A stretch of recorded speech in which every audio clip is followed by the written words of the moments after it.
કઈ ગાડી હતી? આઈસર ગાડી હતી. એટલે ઘણા તો સકરડાનું કહે છે, પણ સકરડો મેં ક્યારે હાંક્યો નથી. એટલે આઈસર પેસેન્જરમાં ચાલતું ત્યારે? પેસેન્જરમાં ચાલતું, ખુલ્લી ગાડીઓ. અને ગિરગલ્લા સુરત બસ પણ ચાલતી એક ભાગીદારીમાં. અમે 3-4 જણા હતા એમાં. 4 બસ હતી ત્યારે. એ બહુ ટૂંકો સમય ટૂંકમાં એ બધું. એટલે એ રીતે એ બધું હતું. પણ એક સમય એવો આવ્યો કે એ બધું વડીલોને સોંપી દીધું બધું. હા, અને મેં ઘરના મકાનો હોવા છતાં બોરડામાં મેં મકાન ભાડે રાખ્યું. મિત્રો પરિવારના બધા કે ભાઈ તું શું આ કરે છે? કે ના, એક મારા બાપુજીએ 2 વાર કીધું તું શું કરે છે? મને મારી રીતે રહેવા ગયો ને. અને એ પછીનો જે 2 વર્ષનો સંઘર્ષ ચાલ્યો કે તમારી ગાડીઓ રોડે હાલે છે, એ ડ્રાઈવરો ચલાવે છે, ભાઈ હિસાબ લે છે, મારે તમને કેમ કેવું તમે મને ડ્રાઈવરમાં રાખો? બિલકુલ. ત્યારે તો કેવલ મારી પાસે ડ્રાઇવિંગ ને અમુક જ હતું. અને એમાંથી આ કલાકારોનો ત્યારે પણ એટલો પ્રેમ. ઈશ્વરદાનભાઈથી નીકળે તો વાડીએ રોકાવાનું, મારી જીપ લઈને પાછું ભાવનગર મૂકવા જાઉં. કાકા સાથેના એના સંબંધો, કાકા મારે ડીવી ભમર કરીને એ ત્યારે આપણી જ્યાં લોકશાળા એમાં ટ્રસ્ટી પોતે. અને ત્યારે ઈશ્વરદાનભાઈને મેં શિક્ષકમાં જોયેલા. મારી બહુ નાની ઉંમર, 4થું ભણતું. એ સમયથી કાકા સાથે એમની બેઠક, અહીંથી નીકળે તો કાકા ઓલો બેઠક. એટલે સમગ્ર એ સમયના જે વડીલો કલાકારો, આપણા હરસુરભાઈના ભાઈ મુંબઈ, અમીરભાઈ, એ લોકો જ્યારે અહીં પ્રોગ્રામ આવે તો બસમાં અહીંયા જ ઉતરવાનું. ત્યારે તો લગભગ પ્રાઇવેટ વાહનો બહુ ઓછા હતા કલાકારો પાસે પોતાના. તો અહીં ઉતરવાનું. પછી કંઈક મામા આ જગ્યાએ પ્રોગ્રામ છે તો અહીંથી મારી જીપ લઈને, અમારી કલાકારી પહેલાની વાત કરું છું. તો જ્યારે કલાકારનો બીજા કલાકારોને સમયે પહોંચાડતા. અને હજી એ કલાકારો હયાત છે. આ સુરેશભાઈ રાવળ, બિપિનભાઈ સઠિયા, પ્રાણબાપા તો રહ્યા નથી, પણ પ્રાણબાપા સાથે પણ ત્યારે પણ એક ટોપ કલાકારો એક માયાભાઈને એ રીતે ઓળખતા હતા અને પ્રેમ કરતા હતા, કહેવાનો મતલબ. તો એમ કરતાં કરતાં ડાયરા સાંભળતા એક સમય એવો આવ્યો કે એક સંચાલક નહોતા આવ્યા. સ્ટેજ ઉપરના કલાકારે કીધું તો માયાભાઈ શરૂ કરો ને, મોટું થઈ ગયું. કે ઓલા ભાઈ 2 મિનિટ ખબર સંત, હું કરી નાખું સંત. અને કર્યું ને જાગ્યું. કલા તો અંદર હતી જ. મારા દાદા, વિહા દાદા, એ પણ સારી પીચ આપતા હતા રાજકીય ક્ષેત્રથી લઈ. અને બિલકુલ આઝાદી વખતે પણ એમણે બધાએ કામ કરેલું. અને પછી આ અમારા ગામમાં નવરાત્રિ, તો દાદા નવરાત્રિ રમતા હતા. કુટુંબી કાકા છે એ પણ નવરાત્રિ રમતા. અને સાહેબ મેં પહેલું નવરાત્રિના કામ કર્યું, એટલે પાત્રો લેવું. અને હું આ 4થું ભણતો, 7 કે 8 વર્ષ કે 9 વર્ષની ઉંમર. ત્યારથી જ મને પરફેક્ટ યાદ નથી એમ કે ભાઈ, પણ હું એની આજુબાજુ પહેલું મેં નાની રાણકનું પાત્ર લીધું.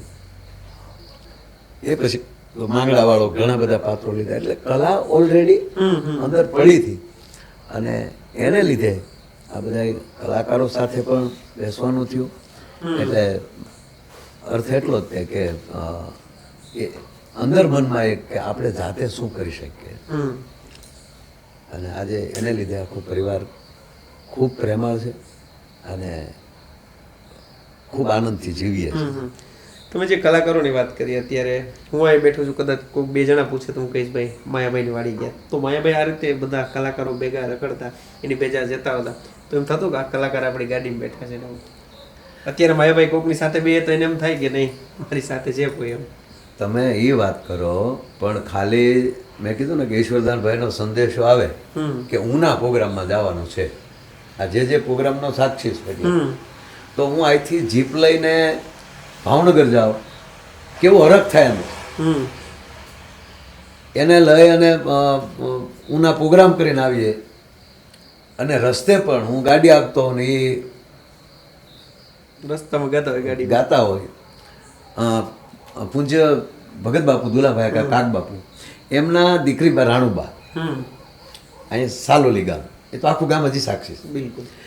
રાણુબાને મઢડા જવું હોય એટલે મને કહેવરાય કે મામા આવ્યું ને જીપ લઈ.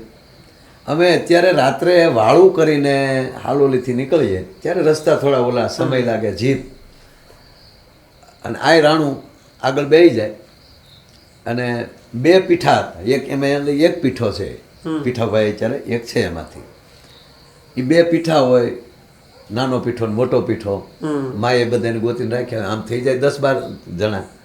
એ જીપમાં ઓલી કમાન્ડો જીપ હતી એટલે 10-12 જણા રેસથી હામી જાય.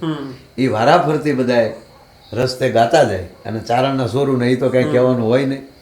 અને પણ મને ખાસ યાદ છે કે જુનાગઢ વટીએ અને આ રાણું, આ હોનબાઈ મના ભગત બાપુના લખેલા વીંજણા, માનો ભાવ, વાહ વાહ, અને એમાંય થોડુંક મઢડા ઘોરે માળી તારા બેહણા ગઢ ગિરનાર, આ રાણું ગાતા હોય તો એ પણ એનો અરગ થાય આપણને. કે હજી યાદ કરીએ તો એવી કલ્પના નહોતી કે હું એ રીતે કલાકારો સાથે ત્યારે એનો જે, અને હું એટલું તો 100% કહીશ કે આજના જનરેશનને, આજના યુવાનો છોકરાઓને કોઈને જે શું કહેવાય કે જે અહોભાવ જે થતો એ અત્યારે વયો ગયો.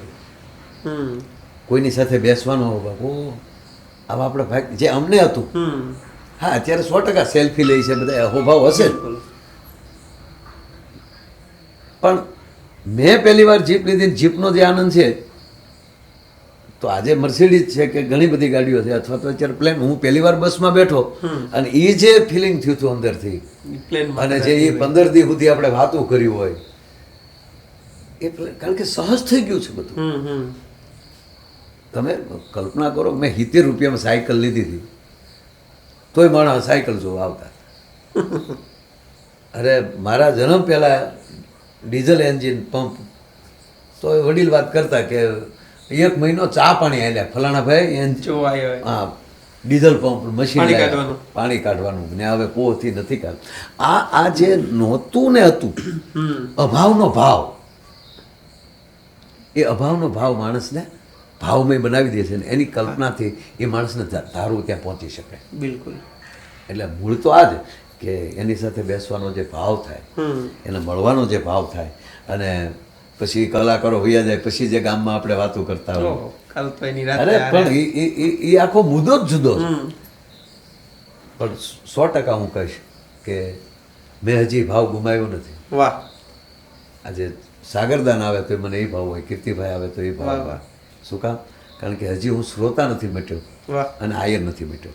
આગળ કોઈક મહેમાન આવે એનો મને ખૂબ આનંદ છે, અને માતાજી પાસે એટલું જ માગું કે બસ આ પ્રવાહ હમણાં ચાલુ રહે. વાહ વાહ. ભાઈ તમે વાત કરી ગાડીની, તો એ ડ્રાઇવિંગ કરતા એવી રીતે જવાનું થાય, એ દરમિયાન કોઈ એવા 1-2 કિસ્સા કે જે હજી ન ભૂલી શકાય? સ્વાભાવિક છે કે આપણે એક નાની રિક્ષાવાળા હોય, કદાચ એમને 2 ફેરા વધારે મળે, થાક લાગ્યો હોય તો એમ થાય કે 2-5 પૈસા વધારે આવે ને ખેંચી લઈ. આવું ક્યારેય ખેંચવાનું થયું હોય રાત વરત? આમ ગણું ને તો લગભગ વાહનના ધંધા મારે એ કોઈ દી તકલીફ નથી પડી.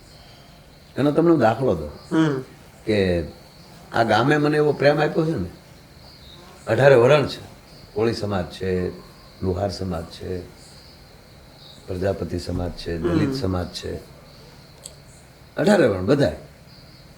આપ મારા ગામમાં જઈને ઇન્ટરવ્યુ કોઈ પણ તમે લઈ શકો છો. તો ત્યારે સાહેબ દાખલા તરીકે ડુંગળીની સિઝન ચાલે, તો બરાબર 2 દિવસ માણસ એના પડામાં માલ પડ્યો રહેવા દે, ભાઈ તું કાલે તો એવું લાગે તો રાતે, તો એના બધે કામે પહોંચી વળવા માટે હું આખી રાત જાગ્યો છું. દાખલા શરૂઆત હું કહું ટ્રેક્ટરની, તો હું કહીશ તમને કે એ વખતમાં ટ્રેક્ટર ને થ્રેસર લગભગ મારા 15 ગામમાં કોઈ પાસે નહોતું. અને હું આ બેટરીના લેમ્પો લગાડીને લાકડીઓ સાથે અને હું રાતના કામ કરતો હતો. 18 કલાક મેં ટ્રેક્ટરનું કામ કર્યું છે, મૂળ બધાને પહોંચી વળવા માટે. અમુક માણસો પછી તો આ જાનમાં બાંધવાનું હોય તો એને હરખ હોય, તો એના વેવાઈને કહીને મારે જે તારીખો જે સારા મુહૂર્તના એના આવતા હોય એમાં જે ખાલી હોય એનાથી લગ્ન રાખતા હતા. અને આજે પણ એવા ઘણા મિત્રો છે કે એના પરિવારનો પ્રસંગ એ મને પહેલાં તારીખ પૂછે કે એટલી તારીખ આવે છે, એમાં તું કઈ તારીખે ઘરે છો. વાહ. આ લાગણી હજી ગામે અથવા તો મારે મિત્ર સર્કલે હજી તૂટવા નથી દીધી. એટલે આપે જે કીધું કે થોડુંક નકર હપ્તા નહીં ભરાય, એ કરવું પડતું હોય, પણ એ લગભગ ભગવાને નથી થવા દીધું. અને જાજી ગાડીઓ છે એટલે આપણે ધંધામાં નીકળી ગયા, જે ગાડીઓને પેન્ટિંગ પડ્યું રહેવું પડે. ત્યાં તો એ ધંધો 97 મેં બંધ કરી દીધો, અને 97 પછી સળંગ એક ધારો આ કાર્યક્રમોમાં. તો હવે અત્યારે એ જ પરિસ્થિતિ છે, જેમ જેમ ઉંમર થતી જાય છે એમ પ્રોગ્રામો વધતા જાય છે. આજે તમે સાંભળો 22 તારીખના બેસતા વર્ષને દી હું નીકળ્યો ઘરેથી, બધાને દર્શન કરી, બાપુના દર્શન કરી, બધાને મળી કાઢવી. તો સળંગ આ મહિનો પૂરો થવા આવશે, એમાં 5 ગેપ હતા. એ આ વરસાદ આવ્યો ને એમાં થોડા ઘણા ઓલા થયા. એટલે કારતક માગસર આ 2 મહિના ચૈત્ર વૈશાખ એ ભરપૂર રહેતા હોય છે. એટલે એનો અર્થ એટલો જ કહે ભરતભાઈ કે તમે જેમાં પ્રવેશ કરો એમાં પૂર્ણતાથી પ્રવેશ કરો. દેખાવ માટે નહીં, શોખ માટે નહીં, તમારા આત્માનો શોખ એવો હોવો જોઈએ. અત્યારનું બધું બાહ્ય થતું જાય. Yes yes. એમાં સંપૂર્ણ તમે પ્રવેશ કરી જાઓ ને પછી અસ્તિત્વ તમારું ધ્યાન રાખતું હોય. એટલે એનો ખૂબ મને આનંદ છે.